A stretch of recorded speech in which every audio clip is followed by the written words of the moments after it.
Tra foresta, mare e villaggi sul mare esiste una comunità che non appare sulle mappe ufficiali, ma che di fatto vive, cresce e sogna. Sto andando a visitare Borneo Komrad, un gruppo locale che da anni lavora nelle zone costiere del Borneo malese con bambini e bambine che non hanno cittadinanza. Il tema è semplice e drammatico. Quanto vale la vita di una bambina e di un bambino in un paese in cui non vengono riconosciuti? In Malesia il numero ufficiale di persone dichiarate stateless è di circa 116.000, ma questa cifra non include pienamente lo Stato del Sabah. Alcune stime parlano di 300.000 bambini, bambine e giovani potenzialmente stateless.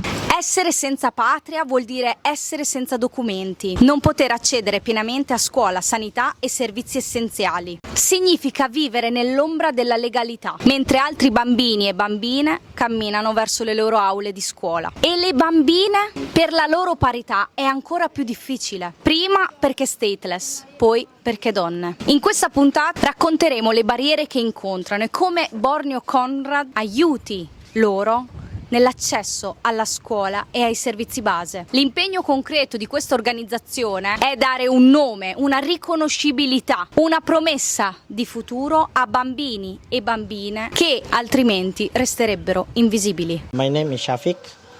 I'm originally from Tawau, but right now based in Semporna. I'm working with Borneo Komrad almost 5 years right now. I'm one of the community teacher here in Semporna. Live as a stateless person. The first thing first is, of course, your human right is not come.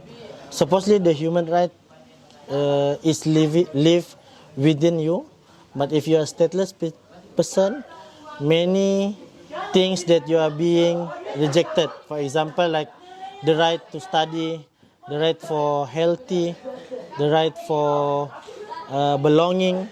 So as for the kids, we know the kids supposedly being protected by the child law. Mostly the child will become a labor child, especially here in Malaysia. We need the birth certificate and then the identification card. If no, you cannot go to the government school. You need to go to the private school.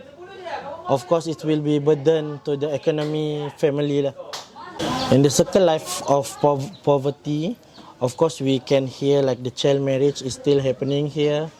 It's just one of my assumption. I think like, of course, there's child prostitute also. But for the child marriage, yeah, it's still happening. 12 years old, 11 years old, 13 years old, they are already married with a big guy. But most of it, I think, the girls being exploited. For example, like child marriage, prostitute, forcing to work to support the economy, family. For us in the school, of course, it's sad to hear or to see the girls drop out of the school just to support their family. So basically, in our school, we have 4 classes, not exclude the University of Alternative. So the first and the second class, we have, of course, we have to teach them the basic literacy and numeracy. The third and the fourth classes, it's more advanced subject. For example, like in the first and the second class, they only know about how to film or how to make a short video. But in the third and the fourth classes, we already like give them responsibility, how to create the storyboard, how they want to have the movement, the script, the angle of the video. So that's more advanced. So after that, they will graduation. 10 years and above, already they have the responsibility to taking care of their family, to give the money to the family. So in University Alternative also we try to upskill themselves. So for example, for the crafting, sewing, after they made their own merchandise, they learn how to make it. And then after through the quality check, we are going to help them to sell their product lah. Until now, we already like selling the product in Singapore. In Singapore, we have engagement with National University Singapore. So this kind of project will help them. It's not too much, but at least they can help their parents, and then the student, while making the merchandise or the craft, they can still learning. They still study in the university. We never think that we success to help the community, or we can see how the kids, how the girls luring out from the problem, but we can see how the determination when they come to the school, we tell them they're right at what age should they get married, should they go to work. We give them the knowledge so they can tell their parents or the community. Supposedly, if I'm still under 18, I'm not supposed to go to work. I'm not supposed to get married. For now, I think most of the kids know they're right. It's one of the, for me personally, it's one of the beautiful things when they know they're right. They can say no if they're forcing to go to work. They know it's wrong. They know what it's bad and good for them. Only just this morning, one of the girls forced to go to work. Of course, as the teacher, we met at the parents. We babbling at them, blah blah blah blah blah. But at the end, at the some part, we know how hard the life is.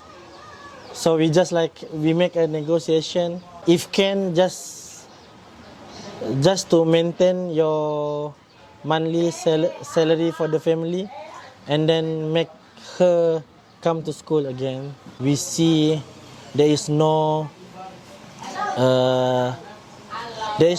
program that can directly touch the marginalized people.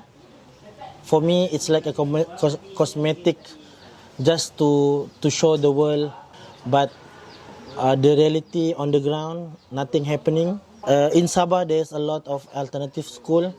I think it's 100 or 1,000 maybe to support these kids. So that's the first thing. First, the government must take action. The second one, we need to look back at our history. Actually, for the community the people of Sabahan, we need to look back at our history, how the nation, how the border of the nation building up or were built. Supposedly we know the different. We have no different actually. Everyone is the same. The parents need to know how the importance of the education for the kids.